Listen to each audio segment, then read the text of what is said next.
Hey friend, hey, how you doing? Good. How are you? I'm good. What's going on? Working. It's working season, man. It's working season. Special episode. We at the Ether Detroit, and Yes. we are here with. Yeah, this is Nerd from the founder, creator, designer of Both Rows, and a co-founder of the Ether. So, super excited to be here. Talk a little bit about what we do in the Ether, what I've been doing, what Detroit has brought me, and all the other things in between. I love that you got something real big happening this weekend, don't you? Oh yeah. Tomorrow is the first collection drop. I'm in between using collection and capsule. I'm trying to get my terminology set, but it's the first collection drop for Both Rows.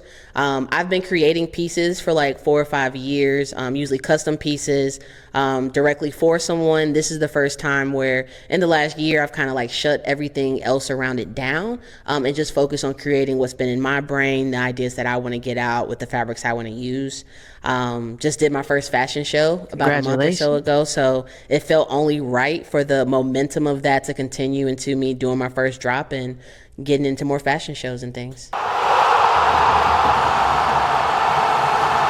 So this will actually air after the show is concluded. So what are you telling future Nerd after the show? What am I telling future Nerd? Now that's a question for you. You did it, kid. Like, I know you thought your COO reminded you. You told her you were going to do 8 to 10 pieces. You busted out 20. Wow. So you did, yeah, 20 pieces. Like, I have an intern now, but more or less like by myself. Let me see your hands. So, they gotta have. No, they look a mess, man. My nails are usually like done, and I've just like stopped because they were just always in something. I'm always poking myself. So I'm excited. So you did it. Congratulations. I hope you took Saturday and some of Sunday to relax and enjoy and take in what's coming, and then get ready because we're gonna keep moving. It's only up from here, so I'm excited. And Future Arcade saying, man, I had a time. This show was amazing. Oh, yes. I even put an order in. I can't wait to get it. I can't wait. Let's go. I'm excited. I'm excited for you to be there. It's going to be a time. It's going to be a time for sure. I'm excited. So I like to keep it light, keep it tight in the beginning. So we're in Q4. We're basically, the year is over. Is it? Because it feel like it's just starting high key, but I mean, that's a good thing. If you just feel like you just getting started. But what has been your mantra or your saying that has kind of pushed you through all of the things that you have been working on in Q4? Yeah. I think for me, the biggest thing was I needed to show consistency to myself. And so thinking about just making sure with the space, investing in the space, I'm showing up.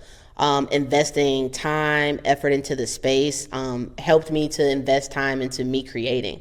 I've never made this many pieces in 1 year before, in one time frame, and it wasn't even a whole year. I probably did majority of those pieces in the last like 2 to 3 months. So you were in overdrive. Yeah, I really was. Like, it really was a set schedule of working my 9 to 5, getting off, and coming to the studio and making sure I was getting like 20 plus hours in here a week. And so that's been the biggest thing for me. Like, I changed everything this year. Midway through the year, I realized I needed a new job, to increase, the money that I had to, one, feel more comfortable to just be creating and not necessarily making anything when you're first starting off. But two, also to start building out my team. Like, what they don't tell you is you can sew all you want to, but sewing does not make a clothing brand. Sewing does not mean you get to do a drop, and so like being able to build out my team, have a COO now, have a creative producer who is so locked in.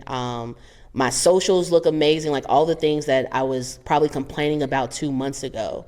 Very much so because of that increase, being able to free up my mind, free up some monetary funds, and really invest as much as I feel like I needed to really get this clothing brand going.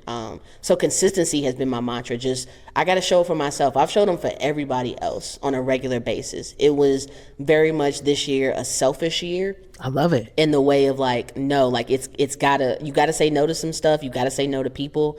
Like, I always talk to my studio mate AR, like, we don't go outside like that. Like we have not been outside like this that. This is outside. This like, is for us. It is. We be in here vibing. Like it's a time in here. We love when people come in here and work or just kind of like shoot it with us. You know, brainstorm ideas. But it really was just about showing up for self and consistency. I love that. And you know, sometimes people feel bad for that, but I feel like hearing you say that with so much confidence, that'll give people the confidence to know like it's okay for you to stop showing up for others and not meeting them where they are, but allowing them to get to a place where they can meet you where you are. And if they can't, then that's okay. No hard feelings. But just know I'm gonna be here grinding, doing what I need to do. Yeah, and that's really been what it is. Like I tell all my friends, I'm like, if you want to see me, just come to the studio. Like I'm here, I'm working. Where I'm at. You know, like it's not super ideal, you know, it's not out and about. I love Detroit. I love being out and about in Detroit. But it really has just been a different type of focus because like when I do get that downtime and stuff, I'm resting. I'm at the crib with it with my cat, my dog. Like I love that for we you. on chill. So I love that for you. And there's a lot of good stuff on TV right now. Oh yes, when you want to deconnect. You know, they set it up like this on purpose. Like this cold weather come in, Netflix be like bam, bam, bam. All the good stuff. You know, I'm starting my holiday movie binge, so I'm locked all in. Okay, you got a favorite? People are going to hate this, and I don't care because I'm going to watch it every year, and I might even watch it in July. Last Holiday with Queen Latifah. Hey, no. Yo, wait. Are we doing the Last Holiday for, No, we're not doing the Last Holiday. We're doing Bringing Down the House for, we're doing a Friendsgiving here. We're doing Bringing Down the House. Yeah. That is a good. Queen Latifah is just, I just watched Last Holiday like less than a month ago. I think me and my girl wanted to watch it. I'll definitely easily do a Queen Latifah binge any day. It's so good. Shout out to Queen Latifah. You know, shout out to Queen Latifah. Like for real. Here's a fun question. Yeah. Would you rather have unlimited fabric scraps or Jesus. The most mint vintage button collection? I'm gonna go with the scraps. Because me and buttons have a love-hate relationship, to be honest with you. I hate them. It's just the moral of the story. Hate. Double hate. Loathe entirely. Okay. It's not really much love. It's mostly hate. I use almost like every other closure. I will use almost any other, a snap, a zipper, before I dive into buttons, even though I do use them when like the piece calls for it. Is it here? It might be at the house. We've been moving stuff around because we're doing displays and stuff for the show tomorrow. Okay. But yeah, no, probably the fabrics for sure. I'm very much so a textural person. And with my clothing, it's one of the things that I really love to lean into. It's why as I'm doing the drop, as I'm starting to do more drops over the next couple of years, there is the ability for you to, if you're in the city, to come inside here and shop. So, cause like, I feel like with a lot of my threads, like the stories that they tell, you have to touch them. You have to feel them.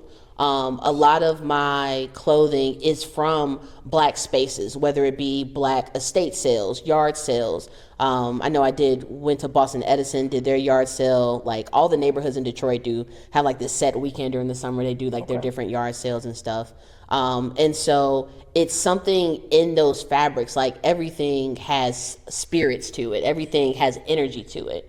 And I just feel like you have to feel it. And so with me, it'd definitely be unlimited. Also, nobody ever give me unlimited fabric of any, because I'm just going to drown. I'm just going to lay in the fabric. Nothing will become of the fabric. No angels in the fabric. I'm just going to lay in it. McDuck of fabric scraps. Like, I got it. No, like nothing will go anywhere. I think that's another reason it's taken me so long to like really drop stuff, because I'll create something and I'll be like, oh, this is really nice, and I won't get that fabric again. I'm just gonna keep it. I'm gonna hold on. Like this is gonna be mine. Yeah, and so like I've had to push myself to not sew my size. And then if I do, to be like, look, this has to go. Like this can't stay. Okay. Because I just hoard it and just lay on top of it and just feel it. Like it's so much. There's so much story to it. Okay. What are 3 words to describe your creative style? Just 3. 3 words. It definitely is colorful. Okay. which is odd. I think for a time I noticed my closet was like all black, and then I was like refusing to buy anything black, so it had to be a color. I started wearing orange because people told me I didn't look great in orange, so I started wearing it more. Orange looks great on all black You skin. know, So whoever said that, I don't know if it was like a shame yellow on you. undertone or just rudeness. I kept hearing, I'm like, so I started wearing a lot more orange. So definitely colorful. I think eclectic is another as a good well. Like I love and unique. Unique it feels so vague, but like I thrift and I create how I create with the fabrics I do, because you can't just go buy that fabric. Like I can't be like, okay, here goes the link, go buy a couple yards. Like I have maybe a yard and a half tops, if that much, of a piece of fabric, and maybe a design calls for 3 yards. I have to go figure out how to make that work with other things that I have. And so like the pieces that I create, like you can't just go recreate them. And so that unique aspect is really what I feel like draws me to fashion and enjoying it as much as I do. I'm like, I don't want to look like everybody else. And when I create for you and everybody else, I don't want y'all to look like everybody else. Like y'all deserve to have your energy that you have, this very unique energy, showcased. And so, yeah, just those 3, which feel vague. I probably could come up with better words, but definitely unique, creative, definitely, yeah. Okay, so this is actually a question I was going to ask you a little further down, but you said something to make me think about it. So I believe that the dopest flex is authenticity. So tell me what this means to you. I create so everyone can see themselves when they look in the mirror. Yeah, did I tell you that? Did I say that to you? No. Oh, that's crazy, because that's literally But what I say on what you the. said. That's so wild. I'm like, wait, did I feel like I said this? I'm trying to find out about you. Yeah, So. no, that's crazy. That's literally how I live and how I create. My clothing for myself, my own style, has been such a pivotal part of who I am and how I present myself to the world now, how comfortable I am with myself, like the confidence I have in myself. It really all comes from my style. And I definitely had moments in the closet crying, trying to like go out with the homies and not liking anything, feeling like I just wore the one thing I did like last week, so I can't wear that again this week. Which you can, just add a little flair to it. Just to be clear here, very upcycle. But just remembering how I felt in those moments of uncertainty when it came to my style, and how that kind of vibrated through everything else and who I was. And so as I've spent time and played around and stuff, because like the biggest thing is, as long as you feel good, it really doesn't. That is, people be like, I don't really have a style. Yes, you do. Your style may just be Lululemon, tights and what have you. Like, and that's okay. That as long as you feel good in it. But like a lot of people are walking around and they don't feel great, and it's very visible, and they don't know what to do to figure that out. Like people are like, it was like I go look at some people, you might mimic or copy for a second, and then you try to figure out how to add your own twist and stuff. You be like, bet I like snapbacks, I like this type of pants, I like this type of shirt. Like you start finding those things as you wear them, but you got to be scared and such to wear them. And so for those who are trying to like jumpstart that, I want to create pieces for them. I love that, because trying to find your style in a place where everybody is trying to be the same, or like you said, mimic and copy everything they see online. Yeah, it can be a very stressful road, but I found that by doing that, people appreciate that, because no shade, no tea, but sometimes people in Detroit and in the Midwest, their outfit choices are not always. I'm like, oh my God, what is that? Oh my God, what is that? Yo, I went to this fashion show. I can't say names to things. I went to this fashion show some months ago, and the host had on the tightest suit. Like, I'm talking like this dude's suit pants look like leggings. And I was just and I was just like, and his button that he had button while he was standing could barely breathe. So that's why you hate buttons. And I just, that was it. That just was one of the last, many things that was started the last straw. Because I was like, I felt sorry for that button, because it was holding on for dear life. It was trying to do its job, but he didn't do his job of making sure he had the right size. He was not making it easy. And so I see a mix. I definitely see like those that have swag and stuff in the city. and I see some stuff where it's like, oh, okay, but like just try some shit. Try it. You know, Hey, you like it? I love hey, it. you like it? I love it, man. That's And I will say, since meeting more creatives here in Detroit, my opinions are starting to shift. Chef. A little Yeah, bit, that's so. fair. So, where do you feel like the best dressed people are in the country? I hope I don't lose you followers. Wow. I don't Okay. I'm gonna say it. New York. Okay. I feel like because that is where I'm from DC, and I thought, oh, I'm liberal, I'm open to things. And going to New York, you realize, no, you're not. Yeah. Because you'll see that guy who is pumping in his pumps with a beard and a dress and a blazer on, looking fabulous. Yeah. Own it. Or you'll see the cosplay Bushwick kids and Yeah. their holy $1,000 t-shirts trying to look like bums, when we all know we see the Margiela sign. Like, so I feel like that helped me be comfortable with layering and different textures and mixing patterns, because I would dress safe too. But now it's like, shit, that's a stripe, that's a circle. I'm gonna figure out how I can make it work. Yeah. And just accessorizing, adding accessories, because accessories can take your outfit from a mid outfit to make it like, dang, that's fire. So Yeah. I'm gonna go with New York. That's real. I can't disagree. To be 1,000, I can't disagree. It's a lot, because we met in my head before we actually met. Yeah, for Because sure, I for met sure. you on Instagram, and then I saw you at Afrotech in Austin. Okay. But from afar, so I wasn't trying to be a hood rat, Start be yelling. yelling out names. He's like, "Who the fool is this?" And then we finally bumped into each other on the street here in Detroit. So it's like, I knew I was moving to Detroit, so I kind of started to follow people who smart. did the things or were into the things that I like Yeah. in Detroit. Genius. So, and look how that worked out. Yeah, Look no, how that I love it, man. I love the connection, especially when it just feels authentic too. Like Indeed. the AR will tell you, like AR has been my shooter for as many years because I'm just not comfortable with a ton of people. Okay. And so this interview, like the content and stuff, would only happen with me and you right now. I'm So- grateful for that. And then we do other things too. Like we have a Masters Want to Have Fun group. We've only done like one outing so far. We did a pool night I feel like I saw on a that. Thursday. You might have seen something. So we've been talking about doing more things. We're doing a Friendsgiving in the studio in this month. And then we're trying to kick off like a mastermind group for next year. Just to, hold people accountable, bring in love. speakers and stuff, learn. Like I think there's just so much for people to learn as they're branching off into whatever creative endeavor it is.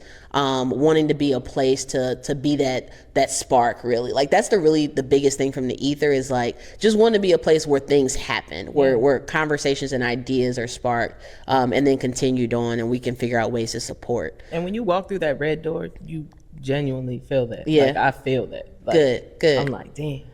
We here working, man. Yeah, We it's here dope. working. We got It's- these keys it's like dope. March. And it's been a slow grind. Let us tell it. Maybe not. Maybe this is the lifespan that, building something out like this is supposed to have. But it was literally this time last year when me and AR were like just meeting up, and I don't know who said what the first time was like, yo, I really need like a space. And it was the other person was just like, me too. And that was that. Simpatica. Like seriously, like it really, and seeing our trajectory. So yeah, I'll definitely make sure, because their story is one to be told as well. But seeing our trajectory this year, from like getting the keys to them doing their first solo show, their solo exhibition tonight. This is their very first solo one that they're literally curating and everything. love. As well as me doing my first drop tomorrow. Even more love. Like it's just, yeah, this is what we were here for. This is why we do the things. So yeah, no, it's been a good time. And I'm not even from Detroit. I've been in Detroit 10, 11 years now. Okay. But I'm really from Charlotte. There's no style there. Don't worry. There's none. I go back and I I've look been there. out of place. I go back and I look out of place, and I'm just looking at people like, I know somebody who moved to Charlotte, and they are pretty very stylish. They Okay. just moved to Charlotte maybe about a year ago. okay. So I think it's on the up and up. Like when I go home, it feels very foreign, and I usually just go to like see my siblings, see my grandma, what have you. it's all family. It's love. all family. So like I'll go out every now and again, but when I do and stuff, I'm like, okay, they're trying. They're trying. They're trying.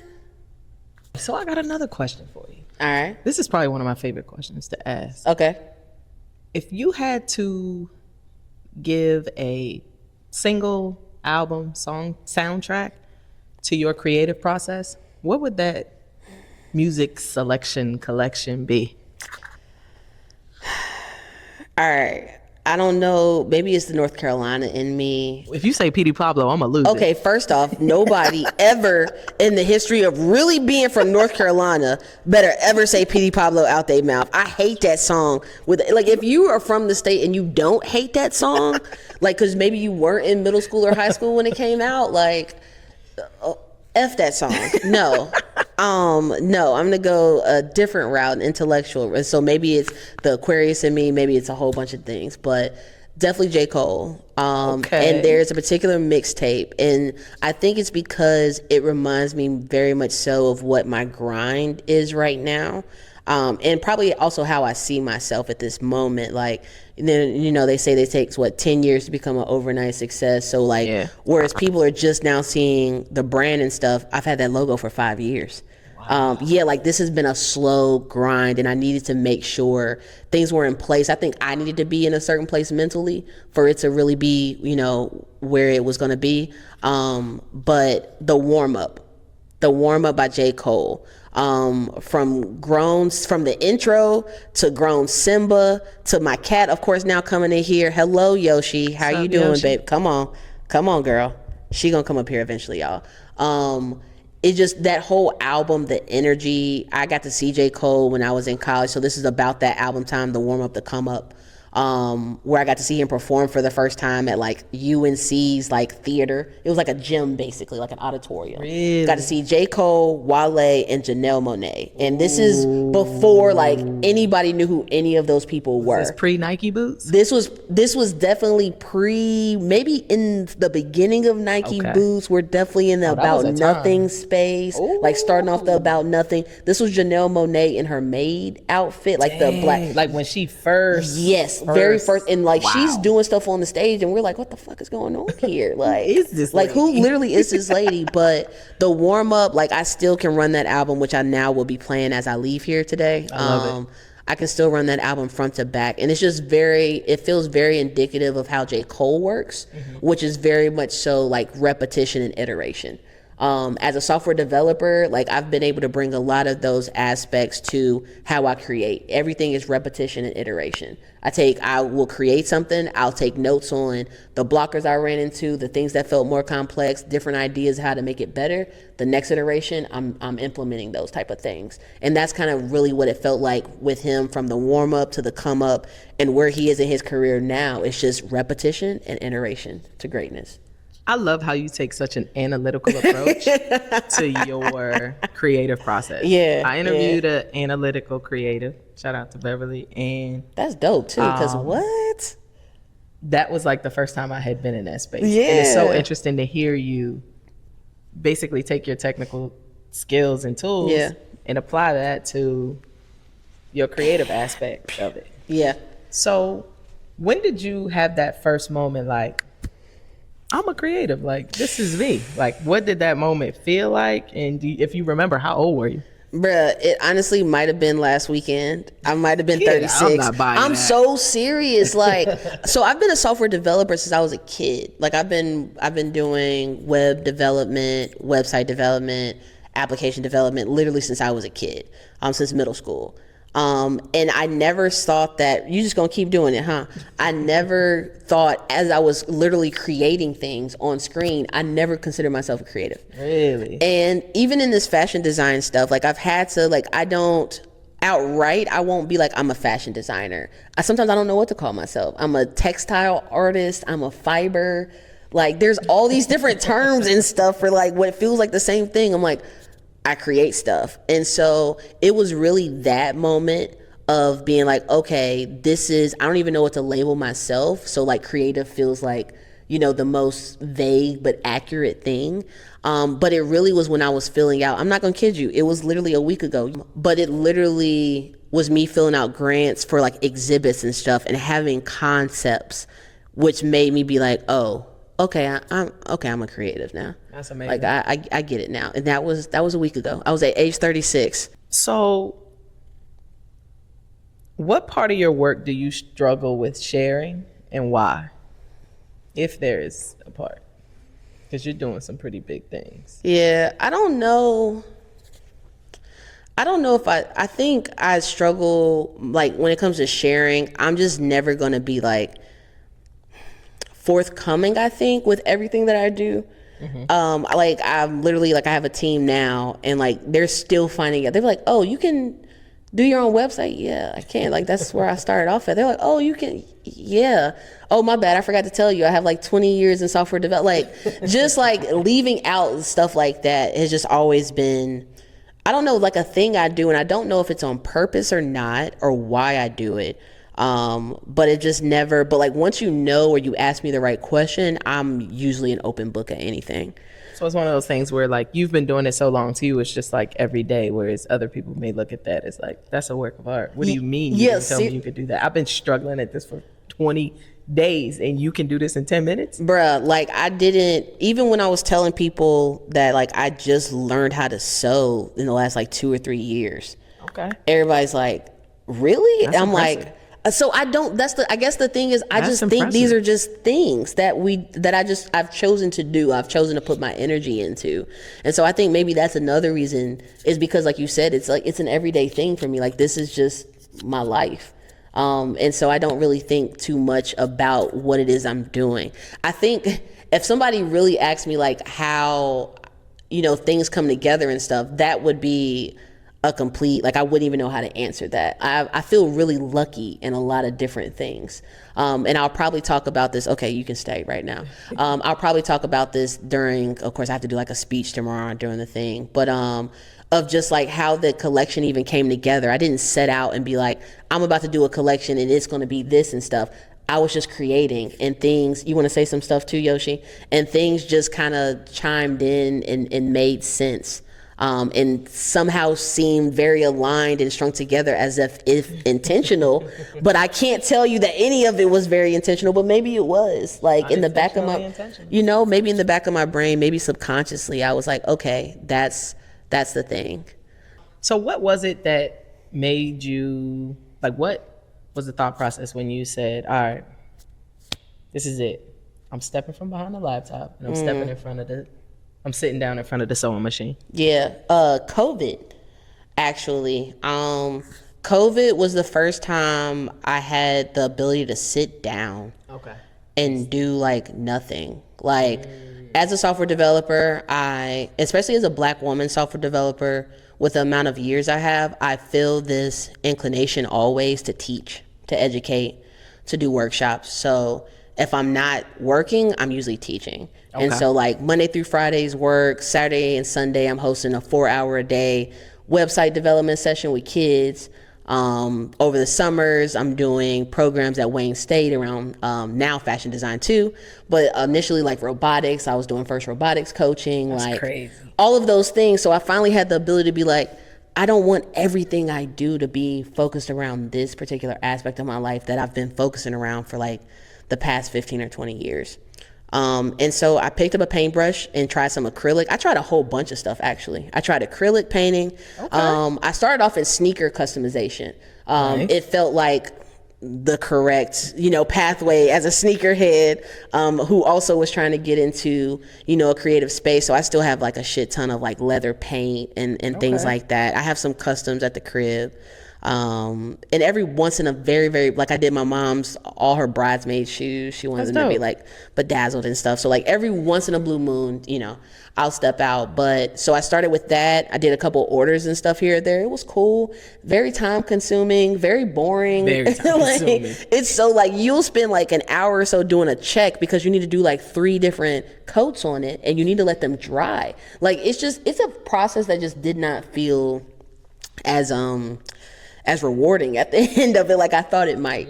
I took a sneaker customization course out in LA.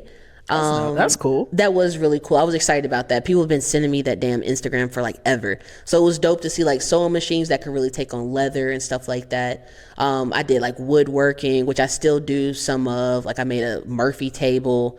I have some ideas on some reupholstered furniture for both rows and stuff. This is insane. Did some broken glass. Like I really tried everything, like spray paint. Like I tried everything that I felt at the moment that I was like, oh, I see this. I want to try it out. And then I did a design course with Kizzzle before Kizzzle got here, actually. Okay. With New Balance and Foot Locker. And so like as the apparel designer for my team, we got given the country of Japan. We had to come up with like an entire marketing, like everything about our design, color, materials, all of it had to make sense for the market. It had to prove functionality and all these other things. I spent most of my time trying to understand Illustrator, which was the absolute freaking worst. And so from there, I started just designing. Because I'd be like, okay, I can create something, using vectors and stuff. And I had a seamstress I was really cool with who I could pass designs off to. But then it got to a point where I was like, yo, I really want to do this quicker than she can move. And she has other clients and stuff. And I'm like, I want to know how to do these things. Like she was doing like vests and stuff, which now I should laugh at myself for having her make a vest for me. Like it takes like 5 seconds. And so I went from, okay, to I had a friend literally go take me to get my first sewing machine. Because I wanted recommendations. That's the software developer part of me. I need to weigh out all the options, decide what the best platform is, pros and cons, 5-year plan down the line, like what are we doing? So got a sewing machine, had her teach me some stuff, had YouTube University teach me some stuff, ended up paying my seamstress to teach me some of the more complex things, showed me how to use an industrial sewing machine. Okay. And from there, everything else has been just, I learn on the fly. Which is probably very much so software developer of me. Mm-hmm. You understand how to do things in software development when you are approached with the problem. That's it. Like I'm not going to sit here and fantasize about this potential problem that you learn how to do the things and how to do them better as you come across the problem. And so like one thing that has been kind of a growing pain in this is that I never recreate the same thing. And it's not even just to the fabric, it's almost to the design. Wow. And so, but I can't, I realized a couple months ago, I can't function like that. Wow. To really get out everything. It's really real. One of one. Yeah, no, it really is. I'll be like, oh, I see this fabric. I think of like a design that it may look at. I'll look at like 10 different vest designs because there's a billion. Like you can change the hem at the bottom, you can change the hem at the top, you can change if it's curved, if it's a straight line, if it's a triangle shape. Like there's all these different things. You can add pockets here, there, and so it really was just doing that. But that's been like one of the hardest things of getting comfortable with. And now I'm gonna be honest, I don't know why I keep doing shit on hard. Because so I have this staple piece called the Both bag. And so it's a Japanese inspired style with this infinity loop more or less.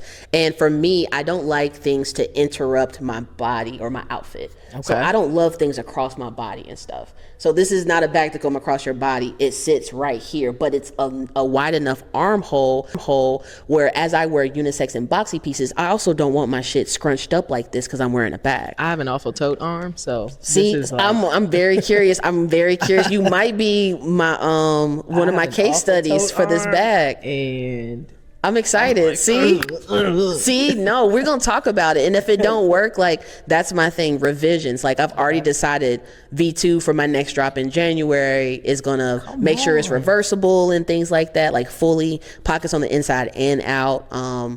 But yeah, it's just trying to find. And so I guess my thing with that is even in that place of doing the same thing, because when you do the same thing, you do tend to get a lot better. I've done that bag probably 5 times now, which for me is a lot. I love it. And I was looking at my seams yesterday and I was like, holy crap, this is great. Oh, I see why people do this. Just trying to find places where I can innovate when I'm still doing the same thing. But yeah, no. Okay. I love how, even though you didn't know it, you've been walking in your path to this, from software engineering to working with New Balance and Foot Locker, designing for Japanese, the country of Japan, creating a Japanese bag, to having your first fashion show. Yeah, no, seriously. Damn. It's crazy because, again, unintentional intentionality. I didn't know, all those pieces were building up for this moment. And even I was telling AR, I was like, it's crazy. If you would have asked either one of us even 2 months ago, would I be doing a collection drop right now? Would they be hosting their first solo exhibition? The answer probably would be no. 2 months ago. So 2 it's like months ago. if you lock in, It's crazy. It's crazy. You throwing battery in my back right now. Yes! Hell yeah! Hey, come on, baby! Come on! Yes! Come on! Ah! Yes! Yes! Good. Okay, so a couple more questions. Yeah. Like, this is more so for people who are seeing this and are like, dang, like I said, 2 months is insane. Yeah. If you could put a note in a bottle for creatives to come and toss it out there and they find it, what would that note say? Do that shit. Like, it's really, it's as easy as that. Like, the difference, there are a couple differences between where I am now and where I was a few months ago. Like I told in the beginning, very intentional changes to like making more money, investing in a team. Still the biggest change, and the reason it was my motto all year, was just show up for myself. Like, if I come in this studio, what am I about to do? I'm not about to just sit down. I mean, we have TVs and couches, but like, I could have did that at home. So like, if I'm coming in here, I'm about to just work. Even if I don't feel, it's almost like the gym, right? Like, most of the hard thing is just getting to the gym. Once you're there, to the gym. I might as well get out my car and go sweat. Cause like, why? Otherwise I could have just stayed at home. Stayed at the crib. And so it really is just like coming in and being like, okay, I'm about to work. What you about to work on, nerd? Like, okay, I'm be honest, for the first 30 minutes usually of me being in the studio, it's complete chaos. I'm jumping around, I'm probably like rolling up, I'm hitting a Red Bull, I'm like, what am I about to, So and this was good time. Oh, this was perfect. Like, this was absolutely perfect. Like, I was, so like, it's just very much so like, okay. And then my to-do list gets set on a piece of paper, and then I get to work. Shout out to that whiteboard you just brought in here. Oh, yes. Because it's going on I'm excited. you. I'm excited. I'm so excited for that whiteboard. It's the little things. Being an really adult, is. it's like the little things. It's like, yeah, I got this new whiteboard, Like, what? boy. Wait till you see what I do with this. Man. So I know you're not from Detroit. Yeah. But you're honorary because you've been here for 10 years. Yeah. What is something that you think people often get wrong about Detroit creatives? I think the existence, honestly. I'm always like, I've been in Detroit 10, 11 years. I bought a house on the west side. I'm right off Schoolcraft.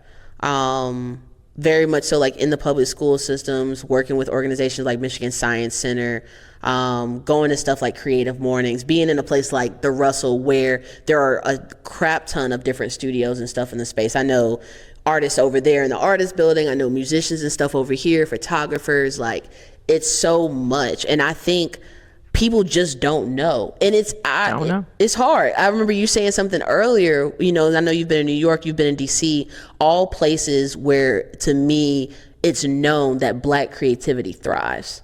And Detroit is just, people still think of it as this very bankrupt, cold city. And I'm like, it's still a very much so predominantly Black city, where if it is one of those places, and I don't think there are a ton in America, but Detroit is one of those places where like, own Detroit, move outside of that, watch your influence grow. Like, I've seen the influence of some of these visual artists and stuff in the city when I'm at like Art Basel in Miami and stuff like that. Like, artists like one of my designer friends who's actually in this building on the 3rd floor just came back from doing a Detroit to Paris type thing. Oh, that's dope. So like, and having an exhibit in Paris, and it's like, when you can, like, Detroit's one of those places like New York is. If you can get your name known and stuff in New York, you good to go. You basically, United States certified. And Detroit is also one of those places too. And I just don't think people know it. Like, but it's almost to me, it's an overabundance of talent in the city. Like, I don't know a Detroiter or somebody who's here who doesn't usually do at least 2 or 3 different things. And the hustle is crazy here. It's bananas. It's look motivating. at you. It's motivating. Like, look at you. Like, came in, understood the assignment, and got to work. Like, being creatives, networking and stuff, like making yourself known. And so it's such an overabundance. Like, you can throw a rock, especially when you come tonight, like, throw a rock in the room. You're hitting somebody who does 3 or 4 different things. I love that. I can't wait. Like, that's the absolutely crazy part of it. Last question. Yeah. I like to know and this is actually how I got into this. Yeah. Is how do you, as somebody who often has to pour yourself into a lot of people, a lot of things, Yeah. how do you refill your cup? How do I refill my cup? Well, I told you this year was definitely about a space of being selfish. Honestly, me being in the studio, me dedicating this time is how I make sure I pour back into myself. That plus having like a good day every week or two to just completely ignore the world and shut down and binge watch some shows and sit with my cat and my dog. The people that are in my life and stuff understand me, which is why they get to exist in my world. But like very much so, like when I'm here, when I'm there, like when I say, hey, what you need, when I all the things and I have capacity, you can't not have me show up. I love that. But when I'm depleted, when I don't have it in me, I'm very vocal and honest, and it's usually a penguin onesie and some shows in my weighted blanket. The weighted blanket, it'll take all your. Oh yeah, what man? 20 pounds? What of just something just sitting on you? No, so I always make sure, and then too, like my time inside the studio is like therapy to me. Okay. And so like being able to either come in here and listen to other voices as they're conversing and I'm working, or I'm putting on headphones and vibing out to a playlist. It's an expel of energy, of thoughts, of whatever may have been gone or bad with the world. Like this is my world. This is where I get to exist. Donald Trump is not president when I'm in the studio. Boo. You know, so it just feels very much so like a curated space where I get to, very much so. It feels like a very safe space. I hope you let me get a tour. No, yes, no, I got you. I did a crappy job when we first came in, so it's okay. I got you. We were carrying things. We were. Oh, that is things. right. I be We were forgetting. carrying. Grace. I'm working on Grace. Grace. I'm working on Grace. Well, Nerd, I want to thank you for sharing your art, your energy, and your time with us today. Oh, yeah. It's truly been a gift to get a glimpse into your world and know what's going on inside of that head of yours. I appreciate you. I know this is going to inspire somebody to keep going because you inspire me. So I really appreciate you sharing the exciting things you have going on. Yeah. Maybe when I shoot a little promo, I'll throw the best on See, that I'm going to let's be wearing, go. that I'm going to get tonight. But I really appreciate you for showing up and being flexible because I had a lot of stuff going on. So we thank both you. did. Life So thank you. happens. Life happens. Like I said, authentic connections. Like you can't, Can't fake it. You can't fake it at all. So I'm super grateful that you're in here. Grateful to be on this platform. Like seriously, really grateful to be on this platform. I'm thankful to have you because it's like I've been just shooting my shots and seeing like Good stuff. so yeah. That's what I'm saying. Just do it. See, look at you. Just do that Just fucking shit. do it. Yeah. Just do that shit. Well, y'all already know what it is. I appreciate y'all for tapping in. Stay real, stay dreaming, and stay showing up like the masterpiece you are. Peace.